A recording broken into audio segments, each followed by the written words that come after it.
കോഴിക്കോടുകാർക്ക് ഏറെ സുപരിചിതനും അതുപോലെ മലയാള സിനിമയിൽ ഒരുപാട് നല്ല കഥാപാത്രങ്ങൾ സമ്മാനിച്ച ജയരാജേട്ടനാണ് ഇന്ന് നമ്മോടൊപ്പം ഉള്ളത്. ജയരാജേട്ട, സ്വാഗതം. നമസ്കാരം. ഒരു ദിവസം കഴിഞ്ഞപ്പോഴാണ് നമ്മൾ കാണുന്നത് നമ്മൾ നായിക വന്നിരുന്നതൊക്കെ പറയുന്നുണ്ട്. അപ്പം ഞാൻ വിചാരിക്കുന്ന വീട്ടിൻ്റെ അടുത്തുള്ള ഏതോ ഒരു നാടക നടിയോ അല്ലെങ്കിൽ പിന്നെ വീട്ടിൻ്റെ വലിയ പരിചയ താരങ്ങളായിരിക്കും എന്ന് വെച്ചിട്ടാണ് ഞാൻ നിൽക്കുന്നത്. ഇത്രയും ഭീകര സംഭവം നമ്മൾ അറിയുന്നില്ല. സത്യത്തിൽ അറിഞ്ഞാൽ കഴിഞ്ഞ കാലം മറക്കാൻ തുടങ്ങിയല്ലോ. ഈ 1947 പ്രണയം തുടരുന്നു എന്നുള്ളത് ഇപ്പൊ പ്രണയത്തിന് പ്രായപരിധി ഇല്ല എന്നുള്ളൊരു കൺസെപ്റ്റ് ആണല്ലോ അവിടെ പറയുന്നത്. കാരണം സെക്കൻഡ് മാരേജ് ആണെങ്കിലും അതിൽ നമുക്ക് ആരോടെങ്കിലും ഒന്ന് തോന്നും, നമുക്കൊരു പാർട്ട്ണർ വേണം, നമുക്ക് ഒരാൾ കൂട്ട് വേണം എന്ന് തോന്നുന്നത് ഇപ്പോഴത്തെ സമൂഹത്തിന് കൊടുക്കുന്ന ഒരു വലിയൊരു മെസ്സേജ് ആണ്.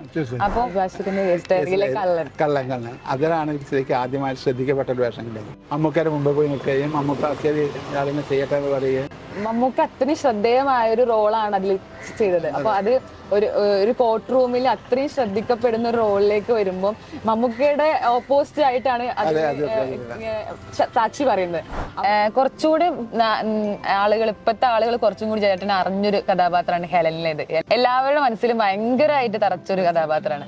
അതെങ്ങനെയാണ് ചേട്ടൻ എത്തിയത്? സിനിമയിൽ ആദ്യമായിട്ടാണ് ഇങ്ങനെ ഒരു അംഗീകാരം കിട്ടുന്നത്. കമലഹാസനൊക്കെ ഒരു പ്രാവശ്യം കിട്ടിയിട്ടുണ്ട്. ഞാൻ ഇതിനകത്ത് നോക്കുന്ന സമയത്ത് അവരെ ഇതിനകത്ത് കമലഹാസനുണ്ട്. പിന്നെ മലയാളത്തിൽ ആർക്കും അത് അങ്ങനെ സാധനം ജാഗ്രതയായിട്ട് കണ്ടിട്ടില്ലായിരുന്നു. അപ്പം അങ്ങനെ വന്ന് ഞാൻ സ്ക്രിപ്റ്റ് നോക്കിയിട്ട് പറഞ്ഞു, അയ്യോ ഇതിനകത്ത് ഈ ക്യാരക്ടർ ഇപ്പോൾ ചെയ്യുകയാണെങ്കിൽ ഒരുപാട് സമയമെടുക്കും, എനിക്കിന്ന് ഒരു ദിവസം നിൽക്കാൻ പറ്റുള്ളൂ, അല്ലെങ്കിൽ 4 ദിവസം നിൽക്കുള്ളൂ. അപ്പോൾ ഡയറക്ടർ തീർച്ച പറയുന്നുമില്ല, ഇല്ലയെന്ന് പറയുന്നില്ല, ഉണ്ടെന്നും പറയുന്നില്ല. നമ്മളുണ്ടാവും എന്നങ്ങനെ പ്രതീക്ഷിച്ച് നിൽക്കുന്നു. ഷൂട്ട് അങ്ങനെ എൻ്റെ വരേണ്ട സീൻ എത്തിയിട്ടും പിന്നെ സീനും മുമ്പോട്ട് പോകുമ്പോൾ ഞാനാണെങ്കിൽ ഫുള്ള് ഡ്രസ്സൊക്കെ ചെയ്ത് എത്രയോ കാലം മുമ്പ് നമ്മളിന്ന് എഴുതിയ റോളാണല്ലോ. ചിലപ്പോൾ ഷൂട്ട് ചെയ്ത സാധനം സ്ക്രീനിൽ വന്നില്ലാന്ന് വരും. നമ്മൾ വളരെ ആദ്യം അതിപ്പോൾ അടുത്തൊരു ഇതിനകത്ത് അത് ആരും കുറ്റം പറ്റ കാര്യമില്ല. പടം നന്നാവാൻ വേണ്ടിയിട്ട് ഡയറക്ടർ ചെയ്യുന്നതാണ് ശരിക്കും.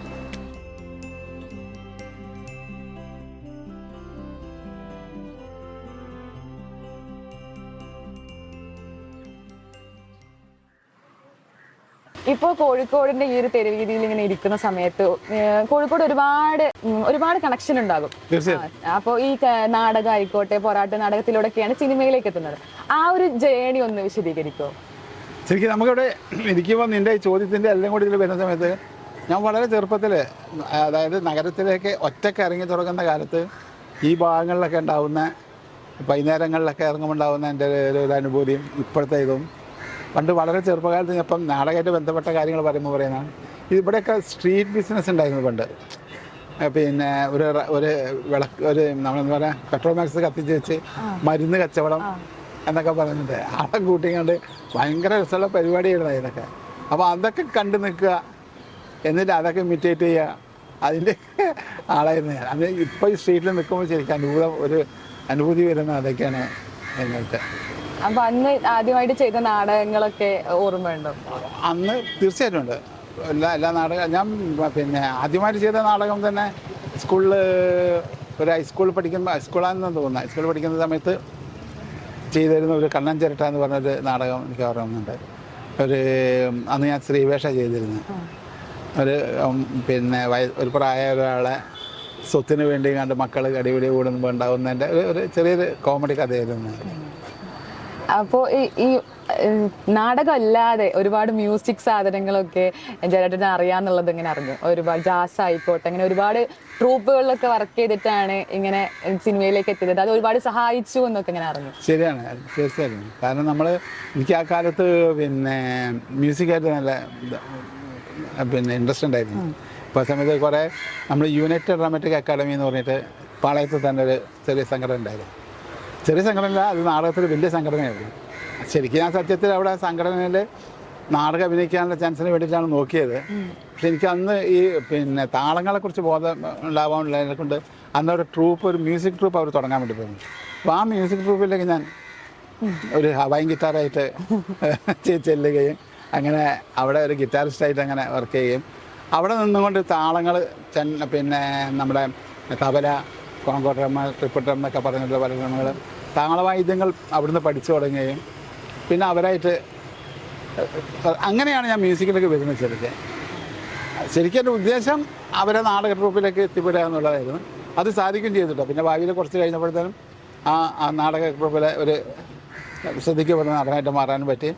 അതേമാതിരി തന്നെ ആ ട്രൂപ്പിലെ മ്യൂസിക് ട്രൂപ്പിലെ ശ്രദ്ധിക്കപ്പെടുന്ന ഒരു പിന്നെ ഗിറ്റാറിസ്റ്റായിട്ടും ഡ്രമ്മറായിട്ടൊക്കെ അവിടുന്ന്. ഇപ്പം നാടകത്തിൽ അഭിനയിക്കുക എന്ന് പറഞ്ഞാൽ സ്റ്റേജിൽ ആ ഒരു അത് വേറെയാണ്. പക്ഷെ ക്യാമറയുടെ മുന്നിലെത്തുമ്പം നമ്മൾ ഒരുപാട് കാര്യങ്ങൾ ശ്രദ്ധിക്കാൻ ഒരുപാട് ഇതുണ്ടാവും. അപ്പോൾ ജയരാജേട്ടൻ ആദ്യമായിട്ട് ക്യാമറയിൽ മുന്നിൽ നിന്നൊരു അനുഭവം, അത് സിനിമയുടെ അനുഭവമൊക്കെ ഒന്ന് പറയൂ. ശരിക്കും ഞാൻ ആദ്യമായിട്ട് ക്യാമറയ്ക്ക് മുമ്പിൽ നിന്ന് പറഞ്ഞാൽ അതുവരെ നമ്മൾ നാടകങ്ങൾ ഒരുപാട് ചെയ്തിട്ടുണ്ട്. പരമാവധി ഹൈസ്കൂൾ മുതൽ പിന്നെ കോളേജ് അത് കഴിഞ്ഞിട്ട് പിന്നെ വീട്ടിൻ്റെ അടുത്തുള്ള ചില സംഘടനകളൊക്കെ നാടകങ്ങൾ ഒരുപാട് ചെയ്തിട്ടുണ്ട്. ക്യാമറയ്ക്ക് ആദ്യമായിട്ട് ചെയ്യുന്നത് നമ്മളെ മെയിൻ ഫ്രെയിം എന്ന് പറഞ്ഞിട്ട് കോഴിക്കോട് ഇവിടെ തന്നെ നമ്മളെ ഈ കോർണറിൽ ഒരു സ്റ്റുഡിയോ ഉണ്ടായിരുന്നു. നമ്മുടെ ഫ്രണ്ടിൻ്റെ ഒരു സ്റ്റുഡിയോ മെയിൻ ഫ്രെയിം എന്ന് പറഞ്ഞാൽ പ്രേംരാജ് എന്നുള്ളത്. അന്ന് യുമാറ്റിക് ക്യാമറയാണ് ചില കല്യാണം എടുക്കുന്ന ക്യാമറ ഉപയോഗിച്ച് ഞാൻ പിന്നെ അതിൽ പ്രൊഫഷണലായ ഒരു ക്യാമറ വെച്ചിട്ടാണ് ആദ്യമായിട്ട് ഞാൻ ക്യാമറ അഭിമുഖീകരിക്കുന്നത്. ഇന്നിപ്പോൾ നമ്മളെ മലയാള സിനിമയിലെ വളരെ സുപ്രസിദ്ധനായ ഒരു ഡയറക്ടർ, നമ്മുടെ തോമസ് സെബാസ്റ്റ്യൻ എന്ന് പറയുന്ന ഡയറക്ടർ ആദ്യമായിട്ട് ഇതേമ ഡയറക്റ്റ് ചെയ്യുകയാണ്. എന്നാൽ ചെറിയൊരു ടെലിഫിലിമിൽ ആണ് ഞാൻ ആദ്യമായിട്ട് ചെയ്യുന്നത്. അത് ആ സമയത്ത് പിന്നെ എല്ലാവരും ഫ്രണ്ട്സ് തന്നെയായിരുന്നു ഉണ്ടായിരുന്നത്. പിന്നെ നമ്മൾ തന്നെ കമ്പനിയായിട്ടുള്ള ആളുകളായതിനെ കൊണ്ട് അത്ര വലിയ ടെൻഷനും കാര്യമൊന്നുമില്ലായിരുന്നു. എന്നാലും ആദ്യത്തെ ക്യാമറയുടെ മുമ്പിൽ ഉണ്ടാകുന്നതിൻ്റെ ഒരു ടെൻഷനൊക്കെ ഇപ്പോഴും ആ ഒരു നമ്മൾ ഫസ്റ്റ് ക്യാമറന്റെ മുന്നിൽ നിന്നത് അതായിരിക്കും. പക്ഷെ ശ്രദ്ധിക്കപ്പെട്ടൊരു റോൾ ഉണ്ടാവുമല്ലോ. ഇപ്പോൾ അത്രയും കണക്ഷൻ തോന്നിയ ജയരാജേട്ടനെ ഫസ്റ്റ് അഭിനയിച്ചിട്ട് അത്രയും ആളുകളെ എടുത്തുന്നത് നല്ലൊരു പ്രശംസ കിട്ടിയൊരു റോള്. അതാണ് എൻ്റെ അഭിഭാഷകൻ്റെ ഡയറി കുറിപ്പ് എന്നാണ് എനിക്ക് തോന്നുന്നത്. അഭിഭാഷകൻ്റെ കേസ് ഡയറി കള്ളൻ അതിലാണ് ശരിക്കും ആദ്യമായിട്ട് ശ്രദ്ധിക്കപ്പെട്ട ഒരു വേഷം കിട്ടിയത്. അത് തീരെ പ്രതീക്ഷിക്കാതെ പെട്ടെന്ന് അന്ന് രാവിലെ വിളിക്കുകയും അതിനകത്ത് പെട്ടെന്ന് ഏതിലേക്കോ ഡ്രസ്സൊക്കെ എടുത്തിട്ട് ഞാണ്ട് മമ്മൂക്കയുടെ മുമ്പ് പോയി നിൽക്കുകയും മമ്മൂക്ക ശരി ആളിനെ ചെയ്യട്ടെ എന്ന് പറയുകയും അങ്ങനെ അന്ന് ഭയങ്കര ടെൻഷനായി സത്യം പറഞ്ഞാൽ. കാരണം തീരെ പ്രതീക്ഷിക്കാതെ പോയതും ശ്രദ്ധിക്കപ്പെടുന്ന വേഷമായിരുന്നു. മമ്മൂക്ക അത്രയും ശ്രദ്ധേയമായ ഒരു റോളാണ് അതിൽ ചെയ്തത്. അപ്പൊ അത് ഒരു കോർട്ട് റൂമിൽ അത്രയും ശ്രദ്ധിക്കപ്പെടുന്ന ഒരു റോളിലേക്ക് വരുമ്പോൾ മമ്മൂക്കയുടെ ഓപ്പോസിറ്റ് ആയിട്ടാണ് സാക്ഷി പറയുന്നത്. അപ്പൊ ആ ഒരു സമയത്തുള്ള ടെൻഷനും ആ സമയത്ത് മമ്മൂക്കേന്റെ ഇടപെടലുകളൊക്കെ എങ്ങനെയായിരുന്നു എന്നറിയാം. മമ്മൂക്കേന്റെ ഇടപെടൽ എന്ന് പറഞ്ഞാൽ അഭിനയിക്കാൻ തുടങ്ങിയാൽ പിന്നെ നമ്മളതൊന്നും ശ്രദ്ധിക്കപ്പെടുന്നില്ലല്ലോ. അടുത്ത ആരാണ് എന്താണ് അപ്പുറം നിൽക്കുന്ന ആരാണെന്നൊന്നും നമ്മൾ ഇതാവുന്നില്ല. എന്നാലും ഒരു ടെൻഷൻ നമുക്ക് എന്തായാലും ഉണ്ടാവും.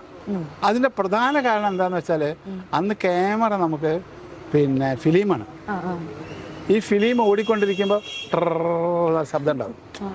അപ്പം നമ്മൾ അഭിനയിക്കുന്ന സമയത്ത് കട്ട് പറഞ്ഞ് റീബൈൻഡ് ചെയ്യുന്ന സമയത്ത് അയ്യോ ഇത്രയും ഫിലിം വേസ്റ്റ് ആവുകയാണല്ലോ, ഞാൻ കാരണമാണല്ലോ ഉണ്ടാവുന്ന ഒരു ടെൻഷൻ നമുക്കുണ്ടാവും. അതിൻ്റെ ടെൻഷൻ നമുക്കുണ്ടാവും. കാരണം ഇത് അന്ന് പിന്നെ ഫിലിം എന്ന് പറഞ്ഞാൽ ഭയങ്കര വില കൂടിയ സാധനം. അപ്പോൾ ഒരു 10 മിനിറ്റ് ഫിലിം പോകുക എന്ന് പറഞ്ഞാൽ നല്ല സംഖ്യ പോകും. അപ്പോൾ ആ ഒരു ടെൻഷൻ നമുക്കുണ്ടാവും. അത് ഒന്നാമത് ക്യാമറ എന്നൊരു ശബ്ദം കേൾക്കുന്നതാണ് നമുക്ക് പ്രശ്നം. ഇപ്പം പിന്നെ അതില്ല. ഇപ്പം പിന്നെ നമുക്കങ്ങനെ അതിൻ്റെ ടെൻഷനേ ഇല്ല. കാരണം ഫിലിം പോയാലും മാറ്റി വീണ്ടും എടുക്കാവുന്ന നമ്മളെ ക്യാമറ സിസ്റ്റമൊക്കെ മാറിപ്പോയതിനെ കൊണ്ട് ഇപ്പോൾ ആ ഒരു ടെൻഷൻ നമുക്കുണ്ടാവാനില്ല. സമയം പോകുന്നതിലും ഇപ്പോൾ അത്ര വലിയ ആ കാര്യത്തിലൊക്കെ ഇപ്പോൾ സത്യം പറയുകയാണെങ്കിൽ നടന്മാരെ കുറിച്ചിട്ടും ഇവരെ കുറിച്ചിട്ടൊക്കെ ഭയങ്കര ഈസിയാണ്. ഇപ്പോൾ അന്ന് ഓരോ സെക്കൻഡും വില കൂടിയതാണ്.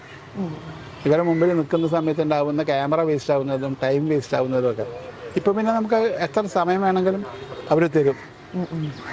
എത്ര ഫിലിം വേണമെങ്കിലും നമുക്ക് ഉപയോഗിക്കാം. അപ്പോൾ നമുക്ക് ചെയ്ത് തന്നെ നമുക്ക് തന്നെ വേണമെങ്കിൽ ഒന്നുകൂടി മാറ്റി ചെയ്യാമെന്ന് പറയാം.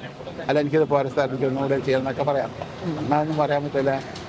അവർ നമ്മൾ ചെയ്യുന്നത് ഫസ്റ്റ് ഡേക്ക് ഓക്കെ കിട്ടിയാൽ വായിച്ചെന്ന് പറഞ്ഞ അഭിഭാഷകന്റെ കേസ് ഡയറിയിലെ വിശേഷങ്ങളൊക്കെ ജയരാജേട്ടൻ പറഞ്ഞു. അപ്പൊ അതേപോലെ കുറച്ചുകൂടി ഇപ്പോഴത്തെ ആളുകൾ കുറച്ചും കൂടി ജയരാജേട്ടൻ അറിഞ്ഞൊരു കഥാപാത്രമാണ് ഹെലനിലെ സെക്യൂരിറ്റി കഥാപാത്രം. എല്ലാവരുടെ മനസ്സിലും ഭയങ്കരമായിട്ട് തറച്ചൊരു കഥാപാത്രമാണ്. അതെങ്ങനെയാണ് ജയരാജേട്ടൻ എത്തിയത്? അത് എനിക്ക് വന്നുപെട്ടത് എൻ്റെ ഒരു ഫ്രണ്ടിൻ്റെ ഒരു ഷൂട്ട് നടന്നിരുന്നു പാലക്കാട്. അന്ന് അവിടെ വിനീത് ശ്രീനിവാസൻ വന്നിരുന്നു. വിനീത് എൻ്റെ കഥാപാത്രം. അപ്പോൾ അന്ന് അവൻ്റെ കൂടെ വെറുതെ അവിടെ പോയത്. അപ്പോൾ അങ്ങനെ വിനീതിനെ കണ്ടപ്പോൾ ഞാനങ്ങനെ വിനീതായിട്ട് സംസാരിച്ചു. ഞാൻ അച്ഛൻ്റെ കൂടെ അഭിനയിച്ച ആളാണ്, ഞാൻ കൊണ്ട് എന്തെങ്കിലും അവസരം വന്നാൽ പറയണം പിടിക്കണമെന്നൊക്കെ പറഞ്ഞു. അങ്ങനെ അപ്പോൾ ആ സമയത്താണ് അവിടുന്ന് കുറച്ച് കഴിഞ്ഞപ്പോഴാണ് ഞാനൊരു കണ്ണൂർ ഇവിടെ വെച്ചിട്ട് ഒരു സീരിയൽ എന്താ ചെയ്യുന്ന സമയത്ത് ഒരു പോലീസുകാരൻ്റെ വേഷം ഉണ്ടായിരുന്നു. അത് ഞാൻ വെറുതെ വിനീതിനെ അയച്ചു കൊടുത്തു. ഇങ്ങനെ അപ്പോൾ അവിടെ 2 ദിവസം കഴിഞ്ഞപ്പം പറഞ്ഞ് പിന്നെ ഇങ്ങനെ എൻ്റെ ഫ്രണ്ട് ഒരു സിനിമ എടുക്കുന്നുണ്ട്, അതിൻ്റെ അകത്ത് ഒരു നല്ല പോലീസുകാരൻ്റെ വേഷമുണ്ട്, അത് ജയരാജ് പോയി ചെയ്യാൻ പറ്റുന്ന ചെയ്തതെന്ന് പറഞ്ഞു.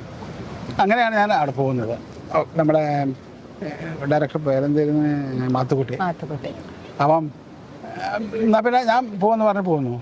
അങ്ങനെ അവിടെ പോകുന്ന സമയത്ത് അവിടെ പോയി ഡയറക്ടർ കണ്ട സമയത്ത് എന്നോട് പറഞ്ഞ്, ജയരാട്ടൻ നമുക്കൊരു കാര്യം ചെയ്യാൻ, പോലീസുകാരൻ്റെ വേഷമല്ല വേറെ സെക്യൂരിറ്റിൻ്റെ വേഷമുണ്ട്, നമുക്കത് ചെയ്യാതെ. എന്നാൽ വേഷം ചെറുതാണ്, മറ്റേ അത്ര ലെങ്ത്തൊന്നുമില്ല, കുറവുള്ള, പക്ഷേ കുഴപ്പമില്ലാത്ത വേഷമാണ്, അത് ചെയ്യാൻ പറ്റുമെന്നില്ല. ഞാൻ പറഞ്ഞു ഞാൻ അഭിനയിക്കാൻ വന്നാണ്, എന്ത് വന്നാലും നിങ്ങൾ എന്താണോ തരുന്നത് അത് നമ്മൾ ചെയ്യാൻ തയ്യാറാണത്. പക്ഷേ ഒരു വിഷമമാതിരി തോന്നിയിരുന്നു, പക്ഷേ അത് അയച്ചാലല്ലോ. പക്ഷേ കഥ പറഞ്ഞപ്പോൾ എനിക്ക് തോന്നി പോലീസുകാരനെക്കാട്ടും ശ്രദ്ധിക്കപ്പെടുകയെന്നുള്ള.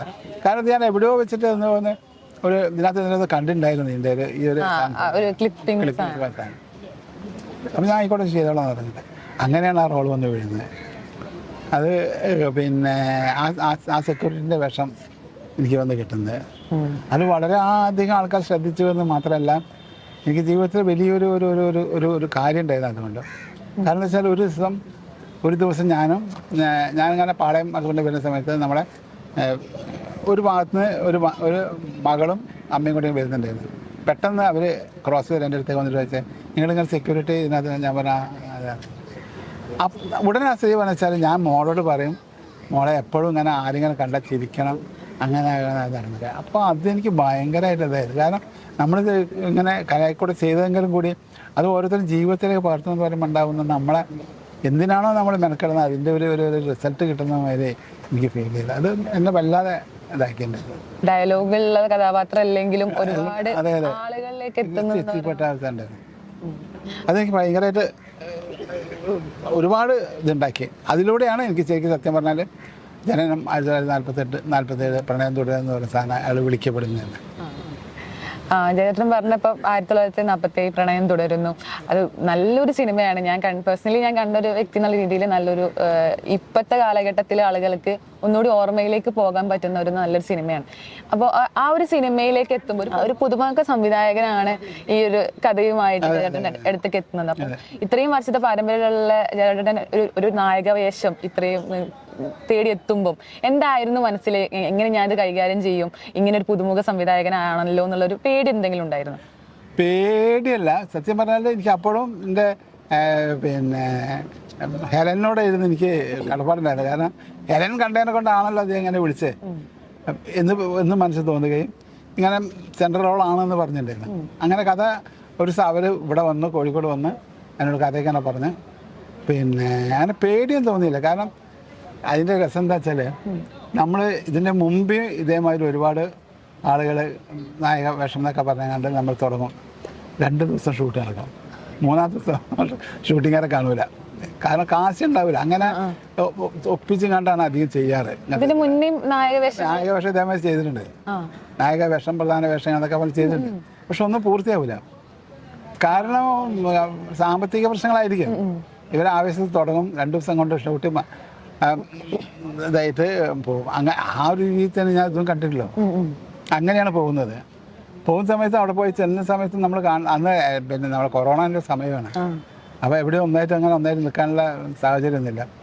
അങ്ങനെ അവിടെ പോകുന്ന സമയത്ത് സാധാരണ ഷൂട്ടിങ്ങിന് കാണുന്ന മാതിരി വണ്ടീൻ്റെ ജഗപുക അങ്ങനെ സാധനങ്ങളൊന്നുമില്ല. അപ്പോഴും എനിക്ക് തോന്നിയത് 4 ദിവസം കൊണ്ട് എന്തായാലും 2 ദിവസം വർക്ക് രീതിയിൽ അങ്ങനെ നിന്ന്. പക്ഷേ അവർ കറക്റ്റായിട്ട് ആ ഷൂട്ട് കഴിയുന്നവരെയുള്ള സാമ്പത്തികം അവരുടെ കയ്യിൽ ഭദ്രമാക്കി വെച്ചിരുന്നു. ആ ഷൂട്ടിൻ്റെ പൈസ അവർ കറക്റ്റായി വെച്ചിരുന്നു. എന്നോട് പറഞ്ഞ കാശ് വളരെ ചുരുങ്ങിയ പൈസ പറഞ്ഞ് അത് അവർ കറക്റ്റായി വെച്ചിട്ടുണ്ടായിരുന്നു. പിന്നെ ക്യാമറാമാൻ വളരെ ആ ഗ്രൂപ്പായിരുന്നു അവർ പുതിയതായിട്ട് ഇറങ്ങിയിട്ടുള്ളൊരു ഗ്രൂപ്പായിരുന്നു. അപ്പോൾ ആ ഗ്രൂപ്പ് മൊത്തം ഒന്നായിട്ട് ഒരു ഭയങ്കര സ്ട്രോങ് പിള്ളേരായിരുന്നു ഇവിടെ. എല്ലാ കാര്യത്തിനും ഒന്നിച്ച് കണ്ട് ഓടാനും പാടാനും എനിക്ക് അങ്ങനെ ചെയ്തത്. അവരെന്നെ ഇരുന്ന് അതിൻ്റെ പിന്നെ ക്യാൻറ്റീൻ കൈകാര്യം ചെയ്തിരുന്നു, അവരെന്നെ ഇരുന്ന് അതിൻ്റെ പ്രൊഡക്ഷൻ കൺട്രോളർ, അവരെന്നെ ഇരുന്ന് അതിൻ്റെ ക്യാമറാമാനും അസോസിയേറ്റും ഒക്കെ അങ്ങോട്ടും ഇങ്ങോട്ടും കൊണ്ടുവരുന്നു. അങ്ങനെയാണ് അത് പിന്നെ അത് വർക്കൗട്ടായത് വരെ. അതിപ്പോൾ നമ്മൾ പറഞ്ഞ മാതിരി തന്നെ അതിനെക്കൊണ്ട് വേറൊരു ദോഷം ഉണ്ടായിട്ടാ. കാരണം എന്താ വെച്ചാൽ അവരെ എല്ലാറ്റിനും അവർ തന്നെ വർക്ക് ചെയ്തു. ആ പടം ഗംഭീരമായിട്ട് ഒരു വിധം അവിടെ തീർത്തു. അവർ ഈ റോൾക്ക് വേറെ ആരെങ്കിലും പരിഗണിച്ചിരുന്നു? അവർക്ക് 1-2 ആൾക്കാർ അന്വേഷിച്ചിരുന്നത്. അപ്പോൾ സാമ്പത്തിക പ്രശ്നം കാരണമാണ് നമ്മളിവിടെ മെയിനായിട്ടുള്ള 1-2 ആളുകളെ അന്വേഷിച്ച് ചോദിച്ചിരുന്നു എന്നാണ് ഞാൻ അറിഞ്ഞത്. എന്നോട് അങ്ങനെ പറഞ്ഞില്ലെങ്കിലും എന്നോട് അവർ പറഞ്ഞിരുന്നു, അങ്ങനെ എൻ്റെ അടുത്ത് വന്നിരുന്നു ചോദിച്ചിരുന്നു. അവർ വലിയ സംഖ്യ പറഞ്ഞിരുന്നു. അവർ പറയാൻ കാരണം, എന്നോട് പറയാൻ കാരണം എന്ന് വെച്ചാൽ ഇത് പൂർത്തിയാക്കുമെന്ന് തോന്നിയില്ല. പൂർത്തിയായാൽ തന്നെ പടം ഇത് വേണ്ടുന്ന വിധത്തിൽ ഒരു ഡിസ്ട്രിബ്യൂഷൻ ചെയ്യാമെന്ന് ഇതുണ്ടാവില്ല. അതുകൊണ്ട് ഞാൻ വലിയ സംഖ്യ പറഞ്ഞു. അതുകൊണ്ട് അത് അങ്ങനെ ഞങ്ങൾ സൗഹൃദ സംസാരത്തിൽ വന്നിരുന്നുണ്ട്. അങ്ങനെ അവർ അന്വേഷിച്ചിട്ടുണ്ടായിരുന്നു. പക്ഷേ വന്നു വീണ അവസാനം എനിക്ക് കിട്ടി. അതങ്ങനെ ചെയ്തു. അപ്പം ഞാനത് പറയാൻ കാരണം വെച്ചാൽ അവരിതിൻ്റെ വേറെ പ്രശ്നം വന്നതെന്ന് വെച്ചാൽ ഞാൻ പറഞ്ഞല്ലോ, അപ്പം ക്യാമറ യൂണിറ്റ് അവർ തന്നെ, പിന്നെ ഫുഡിൻ്റെ യൂണിറ്റ് അവർ തന്നെ, പിന്നെ പ്രൊഡക്ഷൻ കൺട്രോളർ അവർ തന്നെ, ഒക്കെ അവർ തന്നെ. അങ്ങനെയാണ് പടം കംപ്ലീറ്റ് ആക്കിയത്. പക്ഷേ ഇത് പടം പൂർണ്ണമായി കഴിഞ്ഞിട്ടും തിയേറ്ററിൽ എത്തിക്കണമെങ്കിൽ ശരിക്കും സത്യം പറഞ്ഞ ഡിസ്ട്രിബ്യൂട്ടേഴ്സ് അതും ഇവർ തന്നെ ഏറ്റെടുക്കുകയും ആ ഡിസ്ട്രിബ്യൂഷൻ വേണ്ടുന്ന വിധത്തിൽ എത്താതെ പറ്റാതെ കൊണ്ട് നമുക്ക് വേണ്ടുന്ന വിധത്തിലുള്ള തിയേറ്ററിൽ എത്തിപ്പെടാൻ പറ്റിയില്ല.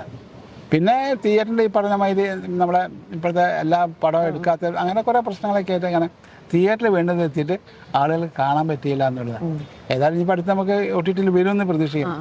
OTT-ൽ ഇപ്പം അതിനെപ്പറ്റി ചർച്ചകൾ നടന്നുകൊണ്ടിരിക്കുന്നതെന്നാണ് പറയുന്നത്. അപ്പൊ ഇതിന്റെ നായികയായിട്ട് എത്തുന്നത് പത്മശ്രീ ജേതാവായിട്ടുള്ള ലീലാ സാംസൺ.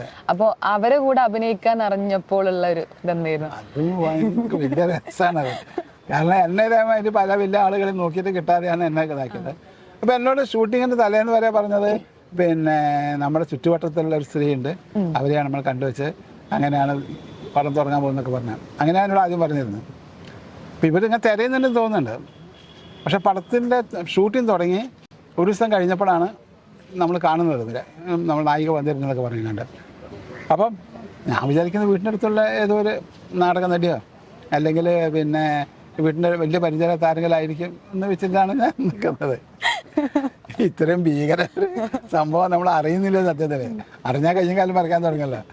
അപ്പോൾ ആദ്യത്തെ ഇതൊക്കെ കഴിഞ്ഞു. പിന്നെ ആദ്യത്തെ ഷോട്ട് ഹോസ്റ്റലിൽ വെച്ചുള്ള ആദ്യമായിട്ട് വരെ മറ്റേ ചായ കൊടുക്കുന്ന സാധനം. അത് കഴിഞ്ഞതിന് ശേഷം പിന്നെ ഞങ്ങൾ പിന്നെ അവിടുന്ന് പിറ്റേ ദിവസം അതിൻ്റെ പിറ്റേ ദിവസമാണ് സത്യം പറഞ്ഞ ഒരു ഐസ് ബ്രേക്കിംഗ് നടന്ന ആ സമയത്താണ് നമ്മളൊരു ഏതൊരു മെജിസ്ട്രേറ്റ് മന്ദിരം എന്തോ ഒരു ഇത് കാണിച്ചപ്പം അതിൻ്റെ കുറേ കാര്യത്തിൽ അതിന് കുറേ രസങ്ങളായി. അപ്പം ഞാനും ഒരു മാജിക് കാണിച്ച് അങ്ങനെ എല്ലാം കൂടി ആയപ്പോഴാണ് ഒരു ഐസ് ബ്രേക്കിംഗ് ഒരു ഇതായത്. അതിന് ശേഷമാണ് സത്യം പറഞ്ഞാൽ നമ്മൾ ഇവരാരാണ് നമ്മളാരാണെന്നൊക്കെ മനസ്സിലാവുന്നത്. അപ്പോഴാണ് മനസ്സിലാവുന്നത് ഇവരൊരു തമിഴിലെ സുപ്രസിദ്ധ നടിയാണെന്നൊക്കെ. പക്ഷേ എന്നാലും ഇവർ ഇത്രയും ഭീകരമാണ് നമ്മൾ മനസ്സിലാവുന്നില്ല.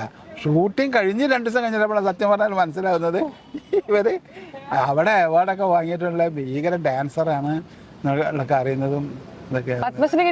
ഒന്നും അറിയില്ല സത്യം പറഞ്ഞാൽ. ഷൂട്ടിങ് കഴിയുന്നവരെ ഞാനൊന്നും അറിഞ്ഞില്ല. അതൊന്നും ഓക്കെ കൺമണിയിൽ എന്നൊക്കെ പിന്നെ നമ്മൾ കാണുന്നു. പിന്നെ പൃഥ്വിരാജിന്റെ പടത്തിലുണ്ടായിരുന്നു, ഒരുപാട് പടത്തിലുണ്ട്. ഇപ്പൊ 50 വർഷം പിന്നിട്ടിട്ടാണ് ജലേട്ടനൊരു നായക വേഷം കിട്ടുന്നത്. അപ്പം അത് എങ്ങനെയായിരുന്നു ശിവനിലേക്ക് എത്തിയ ഒരു മുഹൂർത്തവും അത് ചെയ്തപ്പോഴുള്ളൊരു സാറ്റിസ്ഫാക്ഷൻ ഇപ്പൊ ഉണ്ടാവുമല്ലോ. നമ്മളൊരു ഇത്രയും കാലം ക്യാരക്ടർ റോൾ ചെയ്തിട്ട് ഒരു നായക വേഷം ചെയ്യുമ്പോഴുള്ള അത് ഞാൻ സത്യം പറയുന്നത്. ഞാൻ അപ്പോഴും നമ്മൾ ഈ പറഞ്ഞ മാതിരി തന്നെ ഷൂട്ട് എന്ന് നിൽക്കും എന്ന രീതിയിലാണ് മുന്നോട്ട് പോകുന്നത്. അപ്പോൾ അതുകൊണ്ട് നമ്മൾ അത്ര അതിനോട് അങ്ങനെ ഇതായിട്ടില്ല. എന്നാലും മാക്സിമം നമ്മൾ പിന്നെ അതുപോലെ അങ്ങനെ മാത്രം ക്യാരക്ടറെ കുറിച്ചിട്ട് സ്റ്റഡി ചെയ്യാനുള്ള സമയമൊന്നും കിട്ടിയില്ല. പിന്നെ സ്ക്രിപ്റ്റ് തലേന്ന് കിട്ടുന്നു. സാമ്പത്തിക പ്രശ്നങ്ങൾ കാരണം ഞാൻ അവിടെ പറഞ്ഞിരുന്നു 2 ദിവസം മുമ്പ് നമ്മൾ ക്യാമ്പ് വെക്കണം, നമ്മുടെ ഐസ് ബ്രേക്കിംഗ് മാതിരി സാധനങ്ങളൊക്കെ നടക്കണം, എന്നാലേ കൂടുതൽ ചെയ്യാൻ പറ്റുന്ന. പക്ഷേ അതിനുള്ള സമയം കിട്ടിയ സാമ്പത്തിക ശേഷിയില്ലാത്തതിനെ കൊണ്ട് തലേന്നാണ് ഞങ്ങൾ സ്ക്രിപ്റ്റ് വായിക്കുന്നതും എടുക്കുന്നതും പിടിക്കുന്നതും അങ്ങനെയാണ് അങ്ങോട്ട് പോയത്. ശരിക്കും അത് ഫീൽ ചെയ്തത് ശരിക്കും ഇപ്പം കഴിഞ്ഞ പടത്തിൻ്റെ ഇപ്പം ആ അമ്മ എന്ന് പറഞ്ഞ പടം ഞാൻ പറഞ്ഞു തോമസ് സെബാസ്റ്റ്യൻ, അതിൻ്റെ അകത്ത് ഞാനൊരു കണ്ണ് കാണാത്ത ഒരാളാണ് അഭിനയിക്കുന്നത്. അതെനിക്ക് പറഞ്ഞ മാതിരി അവർ 2 ദിവസം മുമ്പേ 3 ദിവസം മുമ്പേ എന്നെ വിളിച്ച് സ്ക്രിപ്റ്റ് ഫുള്ള് വായിപ്പിച്ച് പിന്നെ ക്യാമറമാനും ഡയറക്ടറും അസോസിയേറ്റ് എല്ലാവരും ഇരുന്ന് കണ്ട് സ്ക്രിപ്റ്റ് ഒന്നായിട്ട് 2 ദിവസം വായിച്ച് അങ്ങനെ ആ ക്യാരക്ടറെ പഠിച്ചിട്ട് ചെയ്യാൻ പറ്റിയ പടമാണിത് ഇപ്പം വരാൻ പോകുന്നത്. ആ അമ്മ എന്ന് പറയുന്നത് അത് ലീഡ് ചെയ്യുന്നത് നമ്മുടെ എന്ത് പോത്തനാണ്, ദിലീഷ് പോത്തനാണ്. ദിലീഷ് പോത്തൻ ഞാനിവിടെ മെയിനായിട്ടുള്ള. അതും തമിഴിലൊരു നടിയാണ് അവർ ചെയ്യുന്നത്. അപ്പൊ അതൊരു വേറെ ഇതായിട്ട് വേറിട്ട് നിൽക്കുമെന്ന് ഞാൻ വിചാരിക്കുന്നു. വളരെ പ്രതീക്ഷയുള്ള ഒരു പടമാണത് എന്നെ സംബന്ധിച്ചിടത്തോളം. ഈ 1947 പ്രണയം തുടരുന്നു എന്നുള്ളത് ഇപ്പൊ പ്രണയത്തിന് പ്രായപരിധി ഇല്ല എന്നുള്ളൊരു കൺസെപ്റ്റ് ആണല്ലോ അവിടെ പറയുന്നത്. കാരണം സെക്കൻഡ് മാരേജ് ആണെങ്കിലും അതിൽ നമുക്ക് ആരോടെങ്കിലും ഒന്ന് തോന്നും, നമുക്കൊരു പാർട്ട്ണർ വേണം, നമുക്ക് ഒരാൾ കൂട്ട് വേണം എന്ന് തോന്നുന്നത് ഇപ്പോഴത്തെ സമൂഹത്തിന് കൊടുക്കുന്ന ഒരു വലിയൊരു മെസ്സേജ് ആണ്. അപ്പം ഇപ്പോഴത്തെ സമൂഹത്തോട് എന്താണ് ജയരാജേട്ടന് പറയാനുള്ളത് ഈ സിനിമയെ വെക്കുമ്പോൾ? എനിക്ക് തോന്നുന്നത് എനിക്കൊരു കൂട്ട് വേണം എന്നുള്ളതിനേക്കാൾ ഉപരി മറ്റുള്ള ഒരാളാണ് അനാഥനായിട്ട് നടക്കുന്നു, അവർക്ക് ആരുമില്ല എന്ന് പറയുമ്പോൾ നമുക്കുണ്ടാകുന്ന അവർക്കൊരു ഒരു കൂടെ ആളുണ്ട്, ഒറ്റയ്ക്കല്ല എന്ന് തോന്നുന്ന ഒരു ശക്തി നമുക്ക് കഴിയുമെങ്കിൽ കൊടുക്കാൻ പറ്റുക.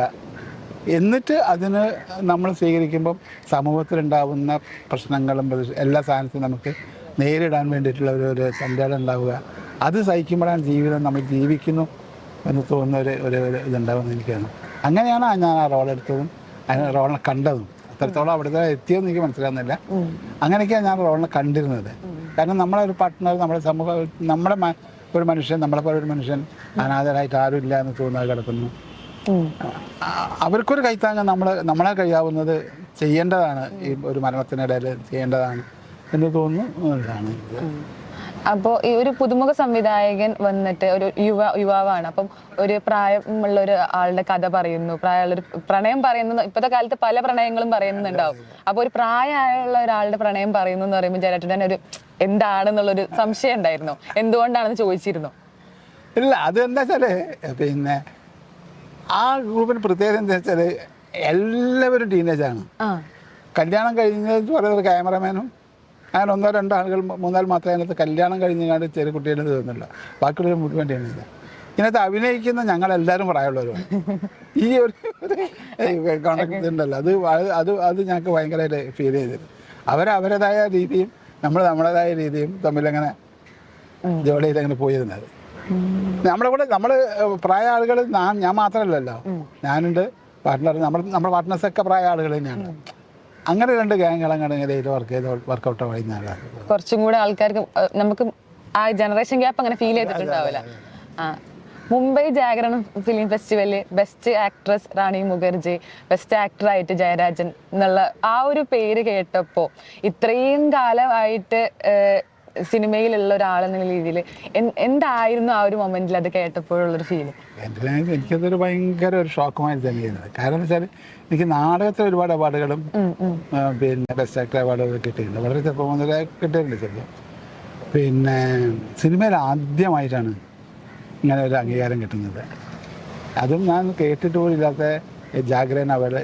പിന്നെ അതിനെപ്പറ്റി നെറ്റിൽ നോക്കുമ്പോഴാണ് അതിൻ്റെ പേര് കുറിച്ചിട്ടും ഇതൊക്കെ മനസ്സിലായി. ആദ്യം ജാഗ്രത അവാർഡ് കിട്ടുന്ന പറഞ്ഞാൽ ഞാൻ വിചാരിച്ചത് ഇപ്പോൾ ഒരുപാട് എല്ലാ സ്ഥലത്തും ഉണ്ടല്ലോ, ഇപ്പോൾ ഷോർട്ട് ഫിലിം ഫെസ്റ്റിവല്, പിന്നെ ഫിലിം ഫെസ്റ്റിവൽ എന്നൊക്കെ പറഞ്ഞ് കണ്ടില്ല. അതിനകത്തുള്ള ഒരു മറ്റേ ബോംബെയിൽ എവിടെയുള്ളൊരു ഇതാണെന്ന് വിചാരിച്ചിട്ടുള്ളത്.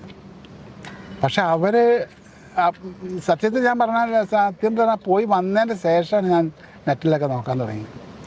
കാരണം എന്താ വെച്ചാൽ അവിടെ പോയപ്പോഴവിടെ എൻ്റെ കൂടെ ഉണ്ടായിരുന്നത് ഫുൾ ഫിലിംസിൽ, ഹിന്ദി ഫിലിംസിൽ രാജാക്കന്മാർ മുഴുവനുണ്ട്. പിന്നെ അതുകൂടെ നമ്മളിവിടുത്തെ ക്യാമറമാൻ സന്തോഷ് ശിവൻ, അവർക്ക് അവാർഡുണ്ട്. പിന്നെ അങ്ങനെ എല്ലാവരും കണ്ടപ്പോഴാണ് സത്യത്തിൽ ഞാൻ ഞെട്ടിയത്. ഇവര് അങ്ങോട്ടുള്ള പ്ലെയിൻ ടിക്കറ്റ്, ഒരു ദിവസം ഇന്ത്യയിലെ ഏറ്റവും വലിയ ഫേമസ് ഹോട്ടലിൽ ഒരു ദിവസം നമ്മുടെ ഇതൊക്കെ തന്നപ്പം ആദ്യം ഞാൻ അത്ര ഇതാക്കില്ലായിരുന്നു. പക്ഷെ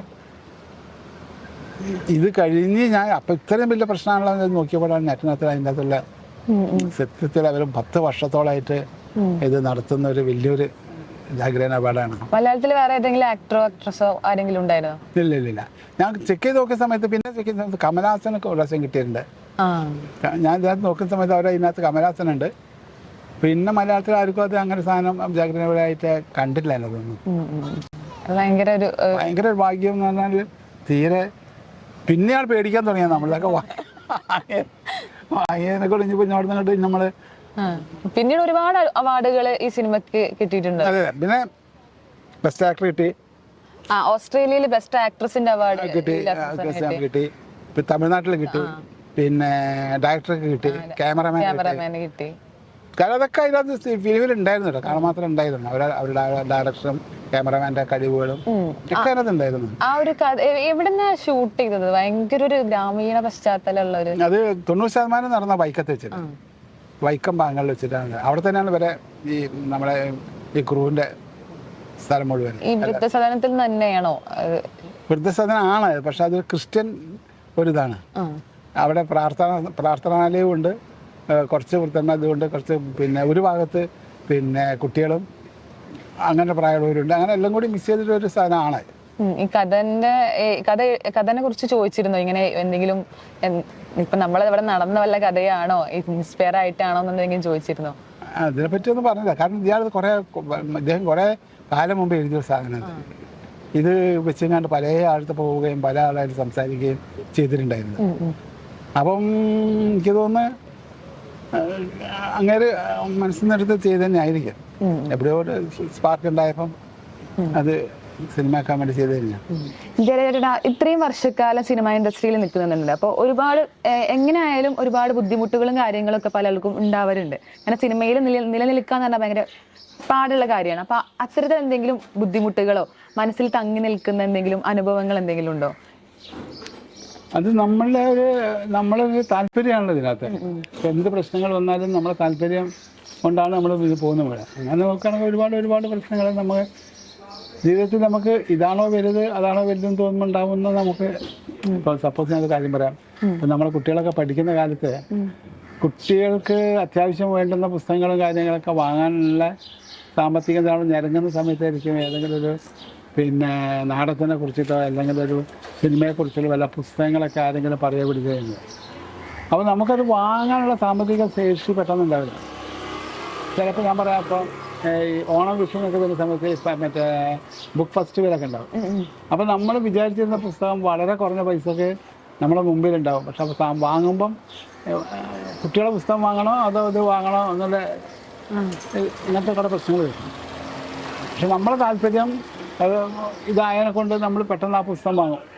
പുസ്തകം വാങ്ങിയിട്ട് വീട്ടിലെ കൊണ്ടുപോകാനുള്ള ഒരു ബുദ്ധിമുട്ടുണ്ടാകും. കാരണം കുട്ടികളെ പുസ്തകം വാങ്ങാതെ ഇത് വാങ്ങി അങ്ങനെയൊക്കെ കുറേ പ്രശ്നങ്ങളൊക്കെ അത് തരണം ചെയ്യുന്ന കുറേ അങ്ങനെ എന്തെങ്കിലും ഇപ്പോൾ സെറ്റിലൊന്നും അങ്ങനെ ഒരു ബുദ്ധിമുട്ട് നമുക്ക് ഉണ്ടാവാറില്ല. പിന്നെ എന്താ തുടക്കത്തിലും ഉണ്ടാവുന്ന സമയത്ത് നമ്മളിപ്പോൾ പാലക്കാട് ഷൂട്ടിന് പോയി നമ്മൾ ചോദിച്ചറിഞ്ഞ് പോവുകയാണ്. അവിടെ നിന്നൊക്കെ ഒരു പടം നടക്കുന്നുണ്ട്. ആരും വിളിച്ചിരുന്ന് പോകല്ലോ. അപ്പം ഏതെങ്കിലും അസിസ്റ്റൻ്റോ ലാസ്റ്റ് അസിസ്റ്റൻ്റൊക്കെ അതിനകത്ത് വർക്ക് ചെയ്യുന്നുണ്ടോ ചിലപ്പോൾ. അപ്പം അവൻ പറയും ഇങ്ങനെ ഇടാ ഇങ്ങനെ പിന്നെ കണ്ണൂരോ അല്ലെങ്കിൽ തലശ്ശേരി പടം നടക്കുന്നുണ്ട്, ഈ വന്നു നോക്കുമെന്ന് പറയും. അപ്പം നമ്മളവിടെ പോവും. രാത്രി പോയി അല്ലെങ്കിൽ ഷൂട്ട് ചെയ്ത സമയത്ത് ചോദിച്ച് പിടിച്ചാൽ അവിടെ ചിലപ്പോൾ വൈകുന്നേരം ചിലപ്പോൾ രാത്രി ആയിട്ടുണ്ടാവും. അപ്പം പിന്നെ ഷൂട്ടിന് വേണ്ടി ചിലപ്പോൾ നാളെ രാവിലെ സീനുണ്ട് നമുക്ക് നോക്കാമെന്നൊക്കെ പറയുകയാണെങ്കിൽ അന്ന് രാത്രി മറ്റുള്ളവർക്കൊക്കെ എല്ലാ സൗകര്യം ഉണ്ടാവും. നമുക്ക് സിനിമയിൽ യാതൊരു ബന്ധമില്ലാത്തതിനെ കൊണ്ട് ആ സിനിമയായിട്ട് ആ യൂണിറ്റ് ബന്ധമില്ലാത്തതിനെ കൊണ്ട് നമ്മളെ അന്ന് രാത്രി എവിടെ കഴിച്ചു കിട്ടും എന്നുള്ള പല കാര്യങ്ങളുണ്ട്. അങ്ങനെയൊക്കെ ഉണ്ടാവുന്ന ചെറിയ പ്രശ്നങ്ങൾ അതൊക്കെ പിന്നെ ജീവിതത്തിൽ യാതൊരു ഉണ്ടാവുന്ന കുറെ. ഏതെങ്കിലും പ്രതീക്ഷിച്ച കഥാപാത്രം നഷ്ടപ്പെട്ട് ഉണ്ടായിരുന്നു. കാരണം ഒരു സ്ക്രിപ്റ്റ് നമ്മളെ ഡിയറായിട്ടൊരു ഫ്രണ്ട് തന്നെ സ്ക്രിപ്റ്റ് എഴുതുന്നു. നമ്മളതിനകത്ത് ഇൻവോൾവ് ചെയ്തെങ്ങാണ്ട് ഒരു കോമഡി സീനിൻ്റെ ഒരു ക്യാരക്ടർ നമ്മൾ എഴുതിണ്ടാക്കുന്നു. ഞാനും നമ്മളെ ശാന്തടുത്ത് ചെയ്യുന്ന എൻ്റെ അമ്മയൊക്കെണ്ടായിരുന്നു. അപ്പോൾ അത് പിന്നെ ഞങ്ങൾ തന്നെ എഴുതിണ്ടാക്കുന്നു. അങ്ങനെ സ്ക്രിപ്റ്റ് പിന്നെ ഷൂട്ട് വെക്കുന്നു. അങ്ങനെ ഷൂട്ടിൻ്റെ സമയത്ത് എന്നെ വിളിക്കുന്നു. പിന്നെ ആ സമയത്താണ് എൻ്റെ ഒരു മേലുദ്യോഗസ്ഥനായിട്ട് പിന്നെ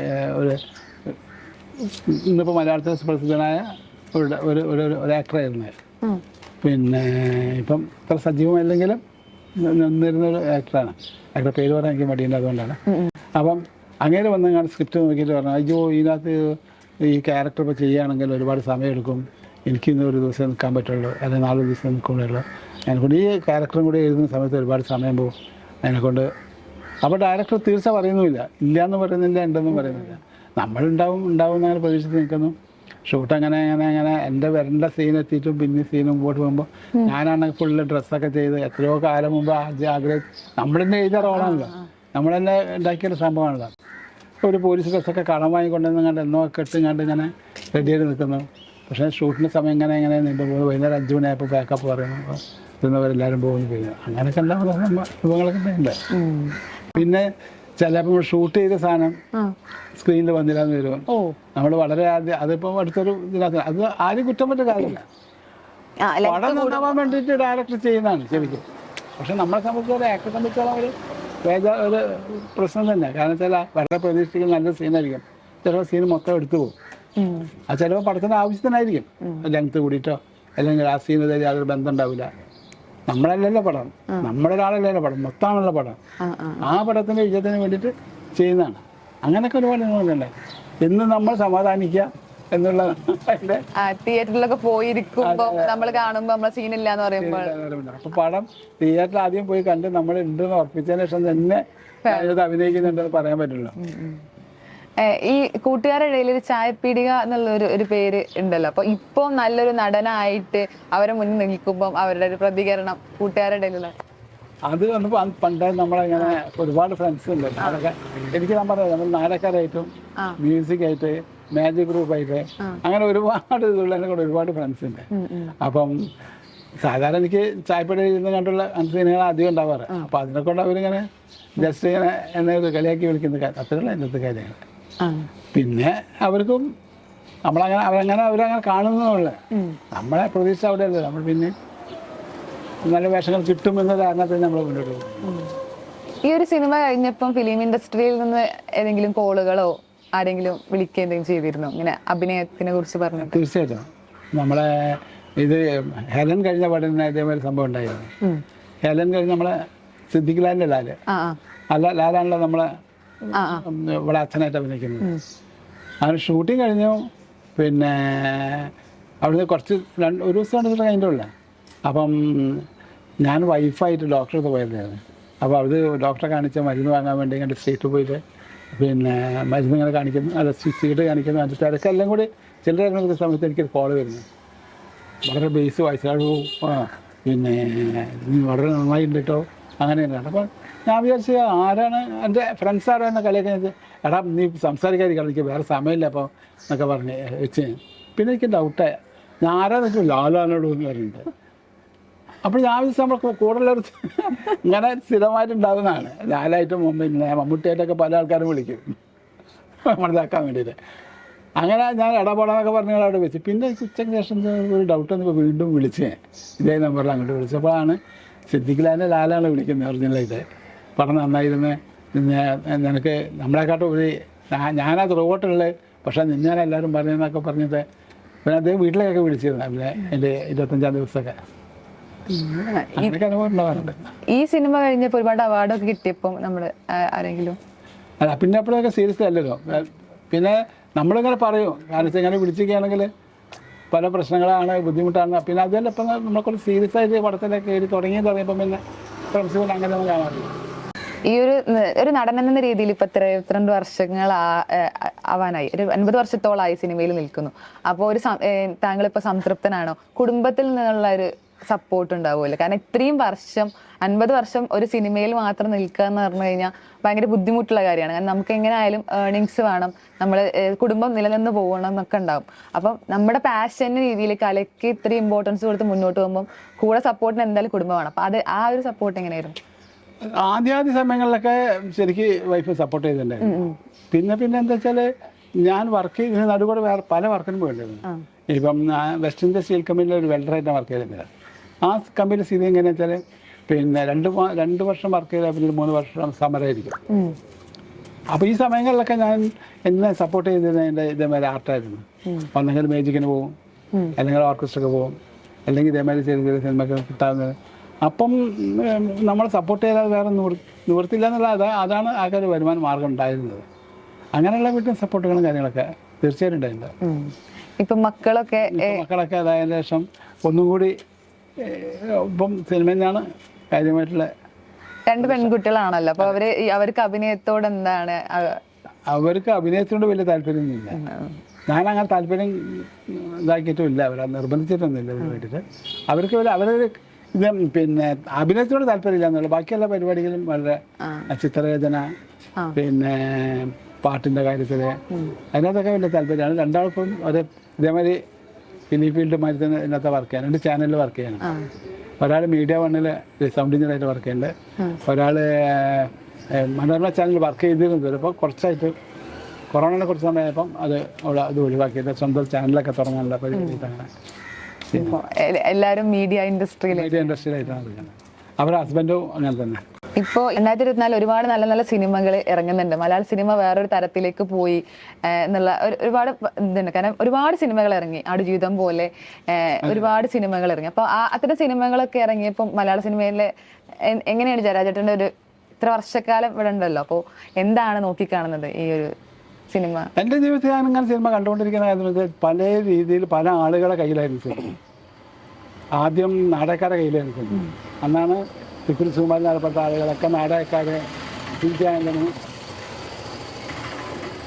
ആൻ്റണിയൊക്കെ പോലത്തെ വലിയ വലിയ നാടകക്കാരുടെ കയ്യിലായിരുന്നു അന്നത്തെ സിനിമ. അത് കഴിഞ്ഞ് പിന്നെ എനിക്ക് തോന്നുന്നു നമ്മളെ ഈ മിമിക്രി മോണക്സൊക്കെ വന്ന് തുടങ്ങിയ ശേഷം അവരെ കയ്യിലേക്ക് കുറച്ച് സിനിമ പോയി. മൊത്തത്തിൽ അവരുടെ കയ്യിൽ എന്ത് ചെയ്യുന്നു പിന്നെ സിനിമ മുഴുവൻ ഉണ്ടായിരുന്നത്. ആ സമയത്താണ് ഒരുപാട് ചെറിയ ചെറിയ കോമഡികളുമായി കോമഡിയാണോ എല്ലാം എന്തെങ്കിലും ഒരുപാട് സാധനങ്ങൾ ഉണ്ടായിരുന്നത്. അതിനകത്ത് നല്ല ആൾക്കാരുണ്ടായിരുന്നു. ഇപ്പോൾ ഫാസിൽപ്പെട്ട ആളുകളൊക്കെ ശരിക്ക് മിമിക്രി മോണക്സ് അങ്ങനത്തെ ആൾക്കാരായിരുന്നു നല്ല ആളുകളാണ്. അവരുടെ കയ്യിലും പിന്നെ സിനിമ പോയി. ഇപ്പോൾ എന്താ വെച്ചാൽ ഇപ്പം ഇൻസ്റ്റിറ്റ്യൂട്ടിലെ ആളുകളെ ഇറങ്ങി തുടങ്ങിയപ്പോൾ സിനിമ വളരെ സീരിയസ് ആയി പഠിക്കുകയും സിനിമയെക്കുറിച്ച് കൂടുതലായിട്ട് അറിയുകയും അതിൻ്റെ എല്ലാ വശങ്ങളെക്കുറിച്ച് ഞാൻ നല്ലപോലെ ചിന്തിക്കുകയും ചെയ്യുന്ന ഗ്രൂപ്പുകൾ ഇറങ്ങാൻ തുടങ്ങിയതാണ്. ഇത് എൻ്റെ ഒരു കാഴ്ചപ്പാടാട്ടോ. സിനിമയുടെ എല്ലാ തരത്തിലേക്കും പണ്ട് അങ്ങനെയല്ല.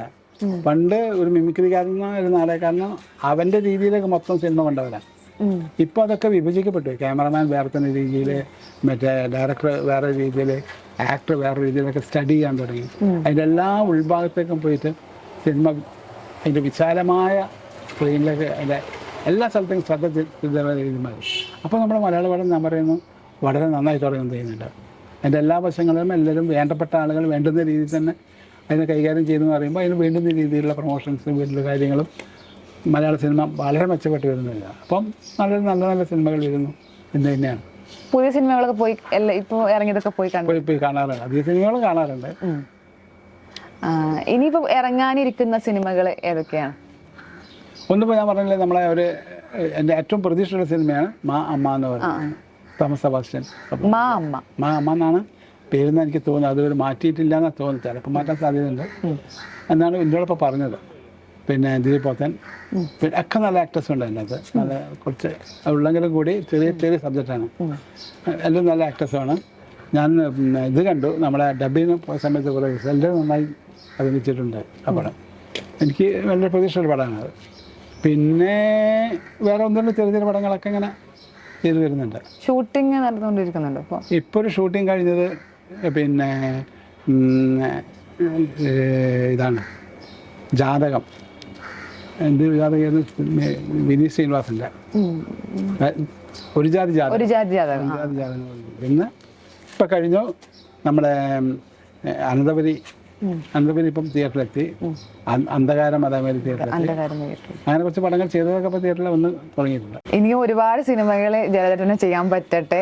ഇതുവരെ ചെയ്ത ഒരുപാട് നല്ല നല്ല കഥാപാത്രങ്ങളിലൂടെ ജീവിക്കാൻ കഴിയുന്ന ഒരു കലാകാരനാണ് ജയരാജേട്ടൻ.